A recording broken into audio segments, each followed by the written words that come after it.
Okay, I don't know what this is called, but this is a traditional German snag, right? You can see it's cooking in the background here.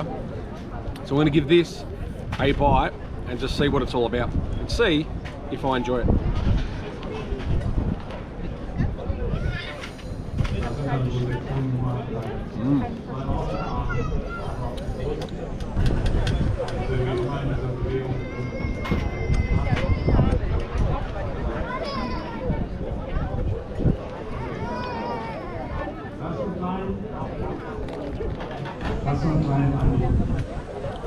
Tell you what, usually I don't like snags, but this snag is one juicy, tender German snag.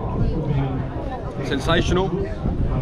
Here at Unity Day here in Berlin, washing it down with a Carlsberg Urpils, which is basically a Pilsner. And you get that blend of a real meaty Pilsny type of cuisine. All in all, we'll give it 4 star. Cheers.